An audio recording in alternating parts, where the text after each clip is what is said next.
کہ کل کے دن اس نے کیا کیا ہے، کل آنے والا جو کل ہے، جیسے آج کا سورج غروب ہونے کے بعد کل کا صبح کا سورج طلوع ہونے والا ہے، تو اسی طریقے سے آج یعنی دنیا کی زندگی ختم ہونے والی ہے اور اس کے بعد آخرت کا آفتاب نکلنے والا ہے۔ اتنا قریب کہا ہے، یعنی آج کی زندگی کو دنیا کی زندگی کہا ہے، اور کل کا مطلب کل یعنی امیڈیٹ جو کل آنے والا ہے اس کو آخرت کہا ہے۔ تو ہر انسان یہ سوچے کہ اس نے کل کے لیے کیا تیاری کی ہے۔ جیسے اللہ کے نبی صلی اللہ علیہ وسلم نے حدیث میں کیا فرمایا، الکیس من دان نفسہ وعمل لما بعد الموت۔ عقل مند انسان وہ ہوتا ہے جو دنیا میں ہی عمل کر کے آخرت کی تیاری کر لیتا ہے۔ پھر آگے اللہ رب العالمین نے کیا کہا کہ اور پھر ڈرے، اور اللہ تعالیٰ یعنی واتقوا اللہ بار بار 2 مرتبہ آیا ہے اس آیت میں، اور اللہ رب العالمین نے فرمایا کہ بے شک جو کچھ بھی تم کرتے ہو اللہ رب العالمین اس سے باخبر ہے۔ عزیز سامعین، جیسے آپ نے نفس کی تعریف سنی ہوگی، یعنی نفس کی علماء کرام نے 3 قسمیں بتائی ہیں۔ ایک تو نفس امارہ ہے، اور دوسرا نفس لوامہ ہے، اور تیسرا نفس مطمئنہ ہے۔ نفس امارہ یعنی وہ نفس انسان کا جو انسان کو برائیوں کی طرف آمادہ کرتا ہے، مسلسل انسان کو برائیوں کی طرف آمادہ کرنے والا نفس نفس امارہ کہلایا جاتا ہے۔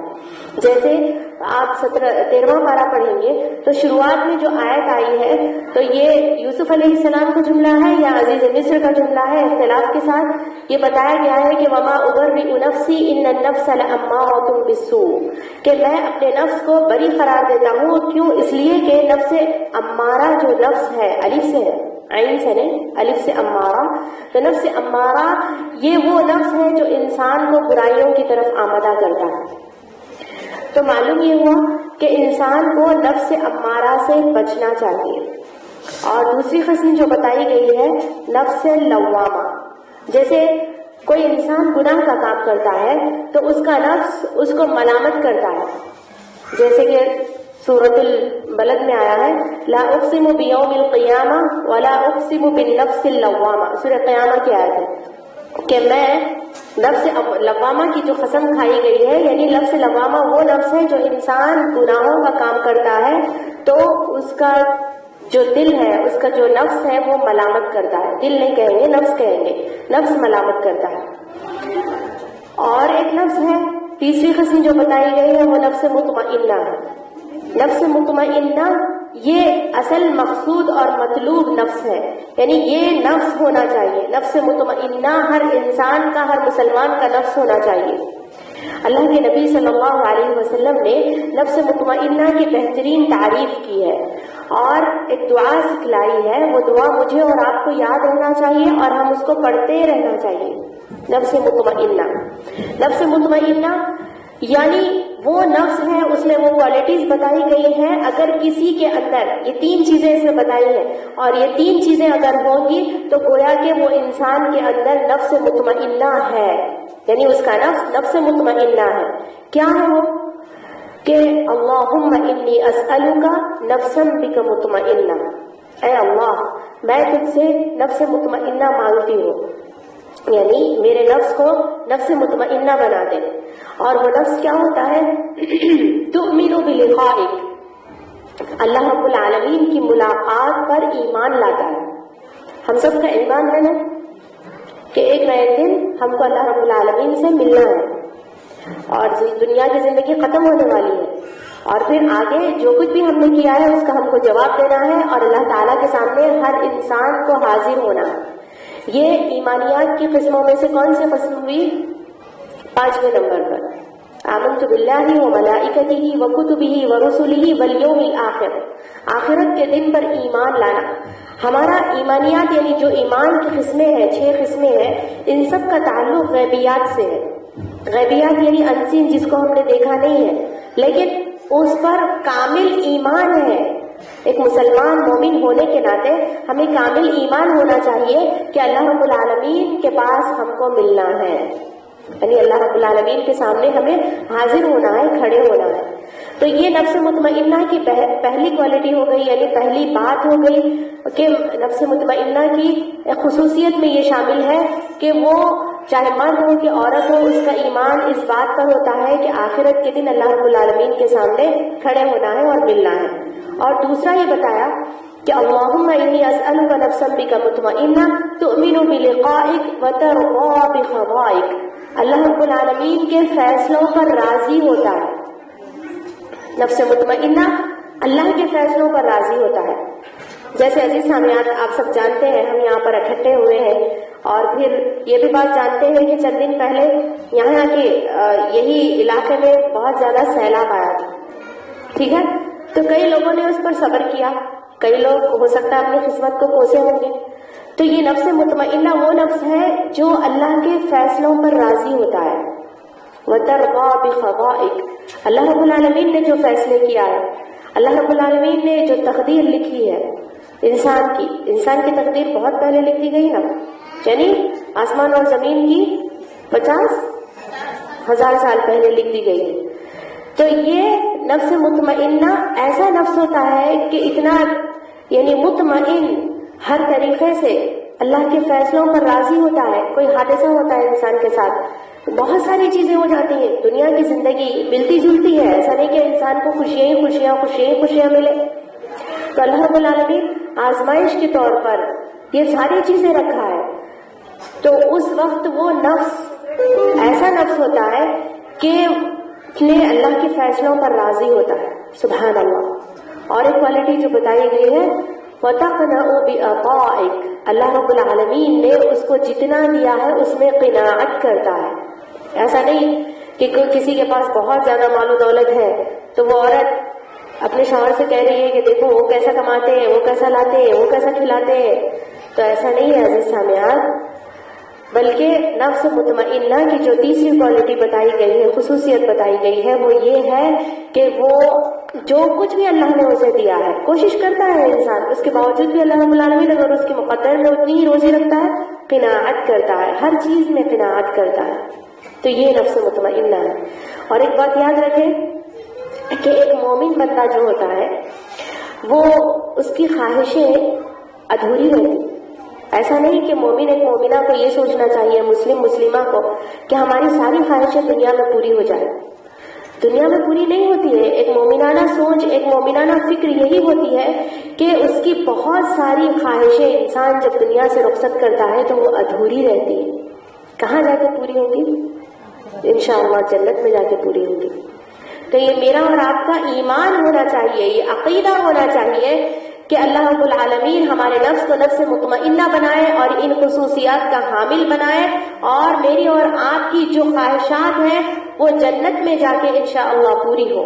کیونکہ دنیا کی زندگی ہیچ ہے، کچھ نہیں ہے آخرت کی زندگی کے سامنے، جنت کی زندگی کے سامنے. تو یہ نفس کو لگام دینا اور نفس کی باغ ڈور کھینچنا بہت ہی زیادہ ضروری ہے نفس مطمئنہ بنانے کے لیے. میں آپ کو کئی ایسے واقعات بتاؤں گی. تو ان چند باتوں سے ہم کو یہ بات معلوم ہو گئی کہ ہمیں نفس امارہ نہیں کرنا ہے اپنے نفس کو، بلکہ نفس مطمئنہ. ہاں ہوتا ہے انسان سے کبھی کچھ غلطیاں ہوتی ہیں تو انسان نفس لوامہ کا بھی شکار ہوتا ہے، لیکن کوشش کرنا چاہیے اس کو کہ وہ اپنے نفس کو نفس مطمئنہ بنائے. انشاءاللہ اللہ رب العالمین ہم سب کے نفس کو نفس مطمئنہ بنائے. اور ایک بات یہ کہنی تھی کہ نفس کا جو شر ہے اس سے اللہ کے نبی صلی اللہ علیہ وسلم خود پناہ مانگا کرتے تھے. وَنَعُوذُ بِاللَّهِ مِن شُرُورِ أَنفُسِنَا. خطبہ مسنونہ میں نبی صلی اللہ علیہ وسلم اپنے نفس کے شر سے پہلے اس کو مقدم کر رہے ہیں. شیطان کے شر سے پہلے اس کو مقدم کیا جاتا ہے. کیوں؟ اس لیے کہ انسان کا وہی نفس ہوتا ہے جو بار بار برائیوں کی طرف آمدہ کرتا ہے. تو اسی لیے صبح شام کے اذکار میں بھی بہت ساری دعائیں سکھائی گئی ہیں. ہمارے لیے ضروری ہے کہ ہم صبح شام کے اذکار پڑھیں. اور ایک دعا میں کیا ہے؟ وَلَا تَكِلْنِي إِلَىٰ نَفْسِي طَرْفَةَ عَيْنٍ کہا گیا ہے کہ پلک جھپکنے کے برابر بھی، یعنی کتنی دیری ہوتی پلک جھپکنے کی، اس کے برابر بھی اتنا جو لمحہ ہے اس میں بھی اللہ رب العالمین ہمارے نفس کو اپنے یعنی ہمارے حوالے نہیں کر دینا. بلکہ اس کو ہمیشہ نفس مطمئنہ ہی بنائے رکھنا. تو اسی لیے ضروری ہے کہ ہم اپنے نفس کو لگام دیں. کیسے بتائیے کہ انسان کا جو نفس ہے وہ بہت زیادہ کئی چیزوں کا شکار ہوتا ہے. جیسے انسان لالچ کا شکار ہو سکتا ہے، اس کی فطری جو چیزیں ہیں، اور اس کے ساتھ ساتھ انسان اس بات کا شکار ہوتا ہے کہ لوگ اسے بڑا کہیں، میں ہی بڑی ہوں، میں ہی سب سے بڑی ہوں، اسے عہدہ منصب چاہیے رہتا ہے. اور انسان کئی ایک معاملات ایسے ہوتے ہیں کہ اپنا حق حاصل کرنے کے لیے لڑائی مار پیٹ جو چاہے وہ کر دیتا ہے. تو یہ فطری اس کی جو چیزیں ہیں نفس کی، اس کو لگام دینا ہے، یعنی نفس امارہ کو لگام دینا ہے، تب کہیں جا کر نفس مطمئنہ بنے گا. انسان کا نفس بہت ساری جگہ پر بھاگتا ہے ایسا جیسا کہ کوئی ایک پاگل قسم کا گھوڑا ہے، جدھر بولے ادھر جنگل میں بھاگ رہا ہے. اس طریقے سے انسان کا نفس بھاگتا رہتا ہے، اس کا ذہن دوڑتا رہتا ہے کہ میں یہ چیز بھی حاصل کر لوں، وہ چیز بھی حاصل کر لوں. منفرد طریقے سے وہ بھاگتے رہتا ہے. لیکن اسے دبانا ہے، اسے کچلنا ہے، اس کو نفس مطمئنہ بنانا ہے، نفس مطمئنہ بنانے کی ترغیب دینا ہے. یہ اصل نفس ہے، نفس مطمئنہ انشاءاللہ. تو اب ہم بات کرتے ہیں چند ان مسائل کے. یہ جو ہمارے نفس مطمئنہ فطری جو چیزیں رہ گئی ہیں، اللہ کے نبی صلی اللہ علیہ وسلم نے فرمایا کوئی انسان اس کا حق حاصل کرنے کے لیے بہت زیادہ لڑائی جھگڑے کرتا ہے. جیسا کہ میں ایک بات بتاتی ہوں، وراثت کا حق ہے، آپ بہتر طریقے سے بول سکتے ہیں، بات کر سکتے ہیں، بتا سکتے ہیں اپنے بھائیوں سے یا جو بھی ہے، لیکن اس میں لوٹ مار ہو رہی ہے یا پھر بہت زیادہ ہوتا ہے نا، لڑائی جھگڑے ہوتے ہیں بہت زیادہ. تو ایسے حالات میں رشتہ داریوں کو نبھانے کے لیے انسان اگر اپنے حق کو دست بری کر دیتا ہے، اپنے حق سے دست بردار ہو جاتا ہے، یہی نہیں کوئی بھی معاملہ سمجھے چھوٹا ہو کہ بڑا ہو، تو اللہ رب العالمین نے ویسے انسان کے لیے کیا کہا ہے؟ نبی صلی اللہ علیہ وسلم نے فرمایا کہ انا زعیم ببیت فی ربض الجنہ لمن ترک المراء فإن کان محقا. یہ میں بیچوں بیچ جنت کے بیچوں بیچ ایک خوبصورت محل کی، جنت کے وسط میں آتا ہے کہ ایک خوبصورت محل کی میں گارنٹی اس انسان کو دیتا ہوں جو اپنا حق رکھنے کے باوجود بھی وہ کیا کرے؟ چھوڑ دے، اپنی جھگڑا چھوڑ دے اور اپنی رشتہ داریوں کو نبھائے. یہی مطلب ہے کہ اپنے اخلاق کا مظاہرہ کرے. تو اس وقت اللہ کے نبی صلی اللہ علیہ وسلم کہہ رہے ہیں کہ ویسے انسان کو میں ایک محل کی گارنٹی دیتا ہوں. سبحان اللہ. اور تو اور انسان کا نفس وہ ہوتا ہے کہ ہر معاملے میں بڑی، مجھے سب پوچھنا چاہیے، میرے لیے سب کچھ کرنا چاہیے. تو یہ نفس کو کچلنا ہے. کیوں؟ اس لیے کہ بہت سارے صحابہ، ابو بکر صدیق کے بارے میں آتا ہے، حضرت عثمان غنی کے بارے میں آتا ہے، حضرت علی رضی اللہ عنہ کے مختلف اقوال آتے ہیں کہ وہ لوگ دعا کرتے تھے اللہم اجعلنی فی عینی صغیرا وفی اعین الناس کبیرا. اے اللہ میری نظر میں مجھے چھوٹا بنائے رکھنا، ہمیشہ چھوٹا بنائے رکھنا، اور دوسروں کی نظروں میں بڑا بنائے کوئی بات نہیں، لیکن میری نظروں میں مجھے ایسا نہ ہو کہ میں ہی بڑا بول کر میرے اندر غرور و فخر آ جائے. تو ہمیشہ بالکل ڈاؤن ٹو ارتھ ہو کے ہمارے سلف، ہمارے صحابہ چلتے تھے، یعنی بالکل مٹی سے لگے ہوئے، زمین سے لگے ہوئے، زمین سے سمٹتے ہوئے. اس طریقے سے ہمارے صحابہ کا طریقہ رہا کرتا تھا. تو انسان کا جو نفس ہے، یہ نفس میں جو اور بھی بہت ساری برائیاں ہیں، میں چند آپ کے سامنے 4 گنوا رہی ہوں. اور ایک ہے انسان کا غصہ. غصہ بہت آتا ہے انسان کو ہر بات میں، چھوٹے بچوں کو بھی غصہ آتا ہے، وہ تو فطری چیز ہے. تو یہ فطری جو چیزیں ہیں اس کو کچلنا ہے، یہ تعلیم اسلام نے ہمیں دی ہے. تو فطری جو بات ہے وہ غصہ ایک ہے. تو اللہ کے نبی صلی اللہ علیہ وسلم کے پاس ایک صحابی رسول آتے ہیں اور کہتے ہیں کہ اللہ کے رسول مجھے اس سے نہیں وصیت کیجیے. تو اللہ کے نبی صلی اللہ علیہ وسلم کہتے ہیں لا تغضب، تم غصہ مت ہو. پھر دوبارہ سوال کرتے ہیں، پھر وہی کہتے ہیں نبی صلی اللہ علیہ وسلم، پھر دوبارہ سوال کرتے ہیں، پھر نبی صلی اللہ علیہ وسلم وہی کہتے ہیں کہ لا تغضب، تم غصہ مت ہو. تو غصہ ہونے سے ہوتا کیا ہے کہ بہت سارے معاملات بگڑ جاتے ہیں. طلاق واقع ہو جاتی ہے، خلا واقع ہو جاتی ہے، کافی کچھ ختم و غارت گیری ہو جاتی ہے، یا بہت سارے نقصانات ہو جاتے ہیں. تو یہ جو انسانی فطرت ہے، غصے کی فطرت ہے، اللہ رب العالمین نے رکھا ہے، لیکن ٹریننگ بھی اللہ کے نبی صلی اللہ علیہ وسلم نے بہترین سکھائی ہے. تو اس کو نفس کو کچلنا ہے، نفس کو دبانا ہے، اور انسان کو اپنے نفس کو کنٹرول میں رکھنا ہے. مقصد یہ ہے بات کا میرے کہ انسان کو اپنے نفس کو کنٹرول میں رکھنا ہے. اور ایک ہے اس کے اندر برائی، اور وہ کیا ہے؟ لالچ، حرص. الہاکم التکاثر حتی زرتم المقابر، کہ اتنی لالچ انسان کو کہ یہ ایک ہو تو دوسرا بھی ہو جائے، تیسرا بھی ہو جائے، تو بھی اور بھی بہت ساری چیزیں مل جائے. یہاں تک کہ یہ لالچ کثرت زیادتی کی وجہ سے اتنی زیادتی ہوئی کہ عمر بھر تم زیادتی میں مبتلا رہے کہ یہ بھی ہونا چاہیے، وہ بھی ہونا چاہیے، حاصل کرتے رہے. آخر میں کیا ہو گیا؟ حتی زرتم المقابر، یہاں تک کہ قبرستان چلے گئے، مر گئے، انتقال ہو گیا. بس وہاں جا کے تمہاری ساری خواہشات نفس جو ساری چیزیں ہیں وہ ٹوٹ گئی. اللہ کے نبی صلی اللہ علیہ وسلم اس لیے کہا کرتے تھے کہ تم زیادہ سے زیادہ موت کو یاد کرو، کیونکہ یہ کیا کرتی ہے؟ خواہشات کو توڑنے والی ہے. ٹھیک ہے؟ تو یہاں جو لالچ بتائی گئی ہے، نبی صلی اللہ علیہ وسلم کی حدیث ہے، لو کان لابن آدم وادیان من ذهب لابتغى ثالثا. ابن آدم کو اگر دو بڑی بڑی وادیاں بھی سونے کی دی جائیں تو وہ تیسرے کی ضرور تلاش کرے گا. تو یہ وہ کچھ چیزیں تھی فطری طور پر جو انسان کو کنٹرول کرنا ہے. اور بھی بہت ساری چیزیں ہیں فطری طور پر، تو انسان کو اس میں کنٹرول کرنا ہے. انسان کو اپنے نفس کو نفس مطمئنہ بنانا ہے، اور اپنے نفس کا بار بار جائزہ لینا ہے کہ میں نے صبح سے شام تک کیا کی ہے نا. کہ جائزہ لینا بھی بہت ضروری ہے. سلف جائزہ لیا کرتے تھے اپنے آپ کا کہ میرے سے کیا گناہ ہوئے ہیں. تو ہم میں سے ہر کوئی یہی سوچے کہ ہمارے اندر کیا گناہ ہے اور کیا گناہ ہوتے ہیں، کیونکہ کثرت گناہ بھی انسان کو کبھی کبھی تباہی کا باعث بنا دیتا ہے. انسان جب بہت زیادہ گناہ کرتا ہے تو یہ ایک نحوست چھا جاتی ہے زندگی میں. دیکھیے نمازیں نہیں پڑھتے ہیں ہم لوگ، فجر کی نماز اکثر نہیں پڑھتے، ہمارے مرد نہیں پڑھتے ہیں مسجد جا کر، ہماری عورتیں پوری سوتی پڑی رہتی ہیں گھروں میں اللہ ماشاء اللہ. لیکن 70% تو اکثر ماں اور بہنوں کی فجر کی نماز چلی جاتی ہے. اور پھر ایک اور جو بہت بڑی برائی ہمارے اندر پائی جاتی ہے وہ غیبت ہے، بیک بائٹنگ جسے کہا جاتا ہے، ایک دوسرے کی غیبت کرنا، ان کے بارے میں ان کے فلاں ڈریس کے بارے میں، ان کی فلاں کپڑوں کے بارے میں، ان کے فلاں رہن سہن کے بارے میں.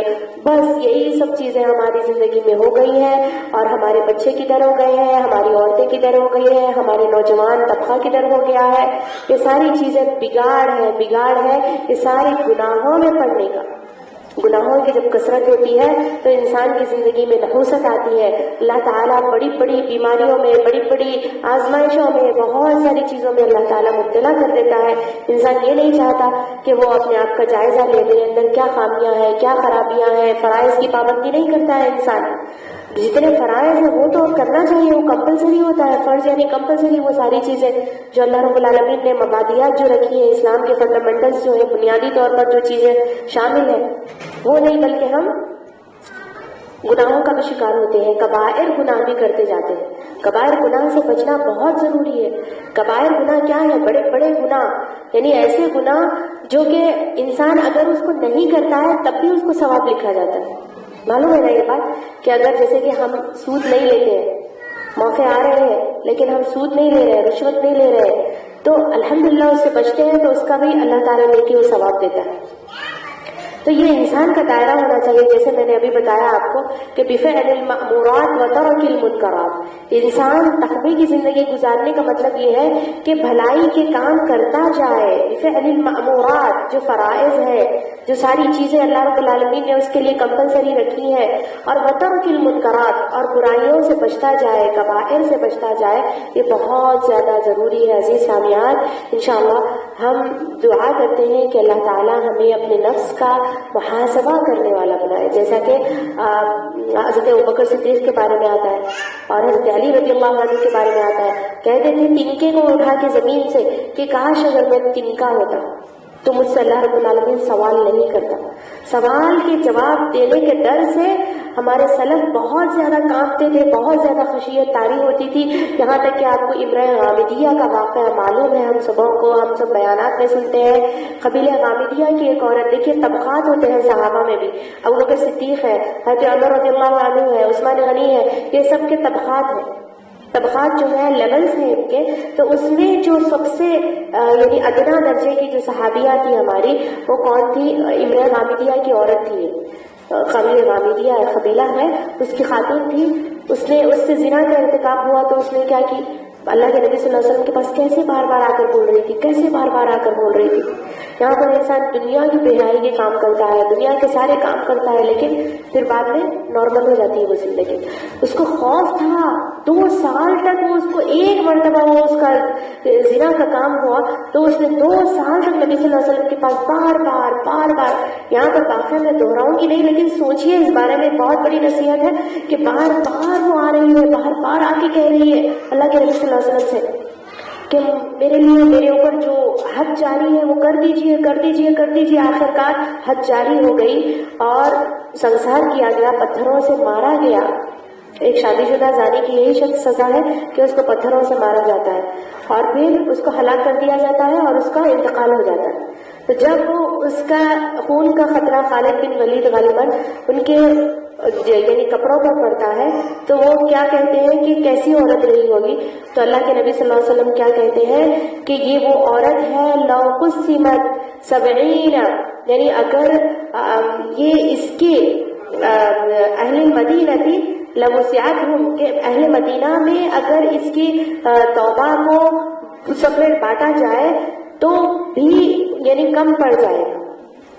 یعنی اس نے اس قدر توبہ کی تھی، اس قدر اس کو اپنے نفس کا تزکیہ تھا، اور بھی بہت ساری مثالیں ہیں، ابھی وقت نہیں ہے. بہرحال میں اپنی بات کو یہاں پر ختم کرتی ہوں اور اللہ رب العالمین سے دعا کرتی ہوں کہ اللہ تعالیٰ ہمارے نفس کو نفس مطمئنہ بنائے اور پھر اس پر اس کی خصوصیات کا حامل بنا دے. اور یہ دعا آپ لوگ پڑھتے جائیں انشاءاللہ. اگر نہیں ہے تو کہیں پر بھی گوگل پر بھی مل جائے گی. اللہم انی اسألک نفسا بک مطمئنہ تؤمن بلقائک وترضى بقضائک وتقنع بعطائک. تو اللہ رب العالمین اس دعا کی قبولیت کر دے گا اور اپنی زندگی میں اللہ رب العالمین نفس مطمئنہ کو لائے گا. اور دوسری بات میں بتا رہی تھی، الحمدللہ آج کا موقع بہت اچھا ہے کہ یعنی بہت ساری، شاید میرے خیال سے بہت ساری ہماری بہنوں نے بھی کنٹریبیوٹ کیا ہے، ان کو بھی مبارکباد دیتی ہوں میں کہ یہ فقہ الانفاق جو ہے یہ بہت بڑی نعمت ہے. فقہ کا مطلب ہے سوچ، انفاق مطلب ہوتا ہے خرچ کرنا. خرچ کرنے کی سوچ بھی بہت بڑی نعمت ہوتی ہے. انسان کے پاس بہت زیادہ پیسہ ہوتا ہے لیکن اس کا انفاق کرنے کا اس کا یعنی ارادہ نہیں ہوتا ہے یا پھر دل آگے نہیں بڑھتا ہے جیسا کہا جائے. تو فقہ الانفاق جو بہنوں نے یہاں پر بہت زیادہ اپنے مال کو لگایا ہے اور پھر سیلاب شدہ لوگوں میں جو تقسیم ہو رہا ہے، الحمدللہ اللہ تعالیٰ اس کو قبول کر لے. اللہ رب العالمین ہمیں اور مال و دولت سے نوازے. جیسے ایک مثال میں بتا کر ختم کرتی ہوں، حضرت عثمان رضی اللہ عنہ غزوہ تبوک کا معاملہ تھا. غزوہ تبوک ایسی وقت پر غزوہ ہوا تھا جب بہت زیادہ چلچلاتی دھوپ تھی اس وقت اور تبوک بہت دور تھا. تو اس وقت اللہ کے نبی صلی اللہ علیہ وسلم کے پاس غذائی اجناس بھی نہیں تھے، کھانے کے لیے تک مجاہدین کے لیے سامان بھی نہیں تھا اور کھانے کے لیے بھی نہیں تھا. اللہ کے نبی صلی اللہ علیہ وسلم مسجد میں آ کر اعلان کرتے ہیں کہ کون دے گا غذائی اجناس سے لدے ہوئے کچھ چیزیں. تو حضرت عثمان رضی اللہ عنہ 100 اونٹ دیتے ہیں غذائی اجناس سے لدے ہوئے. اس کے بعد پھر اللہ کے نبی صلی اللہ علیہ وسلم کہتے ہیں کہ اور کون دے گا؟ تو پھر حضرت عثمان رضی اللہ عنہ اٹھتے ہیں. پھر اور کون دے گا؟ تو پھر حضرت عثمان رضی اللہ عنہ اٹھتے ہیں. اس کے بعد پھر حضرت عثمان رضی اللہ عنہ جب اللہ کے نبی، یہ تو غذائی اجناس سے لدے ہوئے 300 اونٹ ہو گئے. اس کے بعد اللہ کے نبی صلی اللہ علیہ وسلم کہتے ہیں کہ اور کون دے گا؟ یعنی جو بھی مجاہدین کے لیے ان کے اسلحہ منگانا ہے یا پھر تیار کرنا ہے. تو عثمان رضی اللہ عنہ 10,000 دینار دیتے ہیں. دینار جب تھا ایک آدھے دینار میں بھی بکری خرید لی جاتی تھی. تو اس قدر دیتے ہیں. تو اللہ کے نبی صلی اللہ علیہ وسلم نے بھی کیا فرمایا کہ تم لوگ بہت زیادہ کیا کرتی ہو، نافرمانیاں کرتی ہو، تو تم زیادہ سے زیادہ صدقہ و خیرات کرو. سبحان اللہ، مہاجرات میں بہت زیادہ قربانیاں ہیں ہماری خواتین کی. یہ الحمدللہ ابتدا سے ہمیں جو بات معلوم ہے کہ خواتین نے بہت زیادہ قربانیاں دی ہے، تبھی جا کر الحمدللہ مہاجرات بہترین طریقے سے چل رہا ہے. اللہ تعالیٰ آپ تمام کو بھی فقہ الانفاق دے. ایک ورڈ یاد رکھ لیں آپ لوگ، فقہ الانفاق جیسی نعمت سے اللہ رب العالمین ہم سبوں کو نوازے. اور جن بہنوں کے پاس پیسہ ہے وہ زیادہ سے زیادہ لگائیں. یہ تمام کام میں انشاءاللہ یہ ہمارے لیے آخرت کا ذریعہ ہوں گے، آگ سے بچنے کا ذریعہ بنیں گے. آمین ثم آمین. وآخر دعوانا ان الحمد للہ رب العالمین. السلام علیکم ورحمۃ اللہ وبرکاتہ.